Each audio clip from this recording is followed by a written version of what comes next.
Hello दोस्तों, मैं आपका दोस्त राम विलास अपने चैनल मैथ बाय आर विलास पर स्वागत करता हूँ। दोस्तों, हम लोग पढ़े हैं नवोदय में संभावित प्रश्न, यानी जिन सवालों के आने की संभावना ज्यादा है। उसमें से आज पार्ट नंबर 7 में हम लोग चर्चा करेंगे। देखिए, सवाल नंबर 1 है, दी गई आकृति में, यानी जो आकृति ये दी गई है, दी गई आकृति में सीएम का मान बराबर है। सीएम कहाँ है? देखो ये है सीएम, ये रही, कोई बात मार करे नहीं चल रहा है। सीएम का मान बराबर है, पूछ है ना, ये सीएम, इसका मान पूछ रहा है। ठीक भाई, अब बता रहा है यदि ए बी बराबर 12 सेंटीमीटर, ए बी बराबर 12 सेंटीमीटर, ए बी कहाँ है भाई? ये देखो, ये ए बी है ना, ए बी बराबर 12 सेंटीमीटर, एपी बराबर 9 सेंटीमीटर। एपी कहाँ है भाई? ये है एपी। और ध्यान देखो, ये समकोण यानी लंब डाला गया है, भुजा बीसी पर लंब डाला गया है एपी। ठीक, अच्छा, बीसी बराबर 8 सेंटीमीटर। बीसी कहाँ है भाई? बीसी बराबर 8 सेंटीमीटर। अब ध्यान सुनो, त्रिभुज क्षेत्रफल क्या होता है भाई? त्रिभुज का क्षेत्रफल बराबर क्या? त्रिभुज का क्षेत्रफल बराबर 1/2 आधार गुणे ऊंचाई ना, यही तो भैया, या ऊंचाई को हम क्या बोलते हैं? लंब ना। लेकिन देखो, एक लंब ये डाला गया है और एक लंब ये डाला गया है, तो 1/2 दोनों त्रिभुज, देखो एक त्रिभुज, दो त्रिभुज, देखो एक ये त्रिभुज पर लंब डाला गया है ना, और एक किस पर लंब डाला गया है।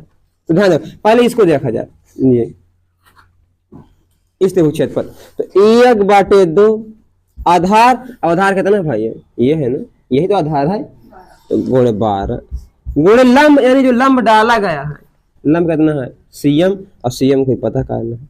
ठीक, अच्छा, एक दूसरा त्रिभुज, ध्यान देखो इधर देखो लड़के, जैसे ये देखो, ये आधार है, इस पर ये लंब डाला गया है ना, इसका भी क्षेत्रफल निकालो भाई, 1/2 गुणे आधार। अब आधार ये मान गए ना भैया, यानी क्या? बीसी। अब बीसी का मान कितना है? 8 गुणे लंब, अब लंब डाला गया ये ना, ये देखो लंब डाला कितना भैया? 9। बात समझ में आई? खत्म सवाल। देखो, 2 1 कम 2, 2 6, इधर बनेंगे 6 गुणे सीएम बराबर 2 से काट 2 4 नमा, अच्छा गुणे में उधर जाएगा भागे में 36/6, 6 सीएम बराबर 6। अब आपसे यही पूछा था सीएम किसके बराबर होगा, तो 6 के ऑप्शन नंबर फर्स्ट। देखिए भाई, ये सवाल नंबर 2, एक आदमी अपने संपत्ति का 1/3 भाग अपने बड़े लड़के को दे देता है। ठीक बात, और शेष का, शेष मतलब बचा का, बचे का 1/4 भाग छोटे लड़के को देता है, अन्याय है। तथा शेष धन स्त्री को देता है, उसके बाद जो बचा धन है स्त्री को देता है। यदि स्त्री को 1250 मिले, मतलब लास्ट में जो अपने स्त्री को दिया था वो 1250 रुपया दिया था ना, तो कह रहा आदमी के पास कितना धन था, तो पता तो है नहीं भाई, मान लो कितना यक्स, मानो आदमी के पास पूरी संपत्ति कितनी है भाई? यक्स। ठीक भैया, अच्छा, अब देखो बड़े लड़के को कितना दिया है? बड़े लड़के को देखो, एक आदमी अपनी संपत्ति का 1/3 भाग बड़े लड़के को, यानी यक्स का 1/3 भाग है ना, पूरी यक्स ही था, उसका 1/3 भाग, यानी यक्स 3 भाग दिया है अपने बड़े लड़के को। ठीक, अच्छा, तथा शेष का जितना बचा, अब बचा निकालने के लिए तो आप लोग जानते हैं भाई क्या, पूरे में से जितना आप खर्चा कर उसको घटा दो, 3 1 कम 3, 3 में से 1 गया, 2x/3, या डायरेक्ट तुमको बता गया है भैया कि नीचे वाले को मान लो पूरा है, यानी पूरा कितना है भैया? 3, और 1 खत्म, तो बचा कितना? 2, यानी बचा धन आपके पास कितना है? 2xy। फिर कह रहा है, और शेष का 1/4 भाग छोटे लड़के को, शेष मतलब बचे का, यानी इसका 1/4 भाग, तो लिख लो छोटे लड़के को, छोटे लड़के को 2x/3 का भाई 1/4 भाग, 2 1 कम 2 2 2 नहीं है 4, यानी x/6 भाग, यानी छोटे लड़के को कितना दिया गया भैया? x/6 भाग। फिर कह रहा है, तथा शेष धन स्त्री को दे दिया गया। अच्छा, शेष बचा कितना भाई? पूरा कितना था? x में से आप दे दियो x/3 बड़े लड़के को ना, और x/6 दे दियो भैया अपने छोटे लड़के को। अब इतना बचा उतना ही तो बचा भैया। अच्छा, ये बचा कितना देख लो? 1250 रुपये। अच्छा भाई, इसको हल कर लो, ये लो, 1 3 6 का एलसीएम 6, 1 6 के 6 6x -3 देना है 6x - यह वह देख लो 6 में से 2 x 3 घटा दें 3 x बटे 6 3 1 कम 3 दिन देना चाहिए, यानी x बटे 2 कितना बढ़ जा भैया x बटे 2 कह रहा बचा भाग स्त्री को दिया, यानी स्त्री को कितना दिया भैया x बटे 2 और यही बता रहा है कितना भैया 1250। तो x बटे 2 बराबर है 1250 को इधर बाटे उधर जाएगा तो 1250 देना है 2500। तो भैया यही पूछा था ना तो आदमी के पास कितनी संपत्ति थी और पूरा कितना माने थे आप यक्ष, तो उसके पास कितना था भैया 2500 रुपया। देखिए भैया सवाल नंबर 3, एक कमरे की लंबाई तथा चौड़ाई क्रमशः 20 मीटर तथा 14 मीटर है। यह कमरा है भैया, उसकी लंबाई है 20 मीटर, चौड़ाई है 14 मीटर। उसमें दरी बिछाने का खर्च, अच्छा बताओ भाई कमरा में दरी कहाँ बिछाई जाएगी? उसके क्षेत्रफल में ना। सबसे पहले तुमको निकालना पड़ेगा कमरे का क्षेत्रफल। अब भैया लंबाई चौड़ाई अलग अलग है, जिसका मतलब कमरा जो है वो आयताकार है, यानी आयत का क्षेत्रफल। तो निकाल लो भाई कमरे का क्षेत्रफल, चाहे देख लो आयत का क्षेत्रफल, आयत का क्षेत्रफल क्या तो भाई लंबाई गुणे चौड़ाई यानी 20 गुणे 14 नहीं 28 यानी 280 वर्ग मीटर। इतनी बात समझ में आई? अच्छा, उसमें दरी बिछाने खर्च 840 रुपया लगता है, मतलब पूरी दरी बिछाई गई है 840 रुपया लगा है। कह रहा 1 वर्ग मीटर, ये देखो दरी बिछाने प्रति वर्ग मीटर में कितना खर्चा आएगा। तो कितना आसान है भाई, पूरे वाले में आप 840 में पूरे क्षेत्रफल से भाग दे दो, खत्म। 2 0 काट दो भाई, काट दो इसको।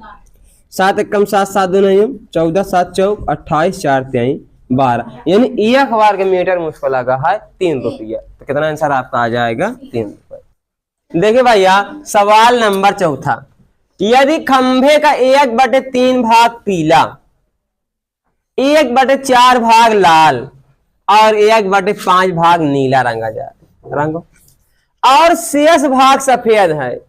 शेष भाग क्या है भैया? सफेद है। यदि खंभे की लंबाई 24 मीटर है तो सफेद भाग की लंबाई ज्ञात कीजिए। तो बहुत आसान सवाल भैया, ये तो बता दिए ना खंभे की पूरी लंबाई कितनी है भैया 24 मीटर। तो फटाफट निकाल लिया। क्या कह रहा है खंभे का 1/3 भाग पीला, चलो पहले निकाल लो पीला भाग। पीला भाग कितना है भैया 1/3 भाग ना, किसका? पूरे खंभे का। पूरा है 24 मीटर और 24 का 1/3 भाग यानी 3 8 यानी भैया 8 मीटर जो है वो क्या है आपका पीला, ठीक। अच्छा इसी प्रकार निकालो लाल भाग। तो लाल भाग कितना है भाई देख लो 1/4 भाग यानी 24 का 1/4 भाग 4 6 यानी लाल भाग कितना है भाई 6। और 1/5 भाग नीला है, तो नीला कितना है भाई 1/5 भाग यानी 24 का 1/5 भाग देखो 5 चौक 20.58 40 4.8 भाग भैया क्या है नीला। और कह रहा है रंगा जाए और शेष भाग सफेद है। अब जो बचा क्या है सफेद। अच्छा भाई बताओ पूरा कितना था 24, इतना सब निकल गया ना 8 6 14 14 4 18 18.8 निकल गया। तो 24 में से भैया 18.8 घटा दो, 10 में से 8 गया 2, 13 में से 8 गया 5, 1 में से 1 देखो। अगर ये दशमलव में दिया हुआ था तो आपका आंसर आ जाता 5.2, यही सफेद है। अच्छा कोई बात नहीं, इसको भिन्न बदल लो, दशमलव हटाओ 0 बढ़ाओ ये। अब काट दो भैया 2 से 2 2 नहीं 4 2 6 12 2 5 10 26/5 सब लोग मतलब जानते 5 50 25 1 26 इन्हें आंसर कितना आ जाएगा 5 सही 1/5 में। समझ में आया भैया?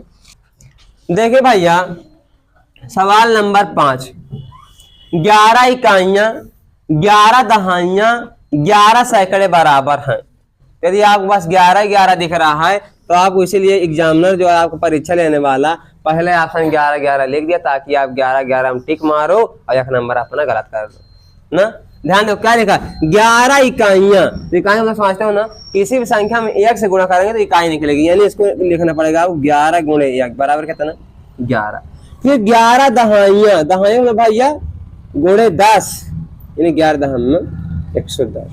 सैकड़े का मतलब भैया गुणे 100, तो 1100 इसको ऐड करना है भैया। तो 1100 प्लस ax तो 10 प्लस 11, तो 1 2 2 1, यानी आपका आंसर कितना है भैया 1221। समझ में आया? देखिए भैया सवाल नंबर 6वां, 100 तक की कुल संख्याएं जो 2 या 5 से विभाजित होती हैं। देखो इसमें से दो प्रकार सवाल बनते भैया। एक सवाल ऐसे 100 तक की कुल संख्याएं जो 2 या 5 से विभाजित, एक सवाल ऐसे बन सकता है 100 तक की कुल संख्याएं जो 2 और 5 दोनों से विभाजित हो। तो पहले जो सवाल दिया उसको समझ लेते, फिर जो एक और बनने की संभावना है फिर उसको समझेंगे। ठीक, देखिए सवाल 100 तक की कुल संख्याएं जो 2 या 5, मतलब या तो 2 से कटे या तो 5 से। ऐसे सवाल हल करने के लिए भैया सबसे पहले आप 2 से भाग दे दो, मतलब जितने से कहे हैं उतने भाग दे दो। 2 पंचे 10, 0 0 बार ना, यानी कितना भैया 50। ठीक, अच्छा और कितनी संख्या 5 है तो 5 से फिर से भाग दे दो। 5 दोनों नियम 10, 0 तो 0 बार जाएगा। ठीक, अब ध्यान सुनो, जो दोनों संख्याएं है ना भैया उनका एलसीएम, यानी 2 और 5 के एलसीएम ले लो। कितना आएगा भैया 10। अब 10 से भाग दे दो, फिर 10 भागे 100, तो आप जानते हो 10 दहम 100, मतलब बैक वाले जाना। यानी कुल मिला इन दोनों संख्याओं को आप जोड़ो, यानी 50 20 70, इसको 10 घटा दो, कितना आ गया भैया 60। तो आपका आंसर कितना आ जाएगा 60। क्या बात समझ में भैया? ध्यान सुनो, मतलब जितनी तक संख्या बोला है और जिन जिन संख्याओं से बोला है, पर जैसे मान ले 2 5 है, अगर कोई दूसरी संख्या तो उनसे पहले भाग दे लेते, उसके बाद उसका भागफल दोनों का जोड़ लो और इनके लासा वाले से घटा दिया करो। जैसे लासा वाले क्या करो घटा दो, ये 70 में 10 घटा दो, जितना आएगा आंसर। अच्छा, यदि सवाल यहाँ से होता तो भैया कि 100 तक की कुल संख्याएं जो 2 और 5 से विभाजित हैं, तो कुछ नहीं करना है, सिर्फ 2 5 के एलसीएम 10, 10 भागे 100, 10 दहम 100, यानी भैया आपका आंसर कितना आ जाता 10। मैं उम्मीद करता हूँ आपको समझ में आया होगा। पूरा वीडियो देखने के लिए आपको बहुत बहुत धन्यवाद।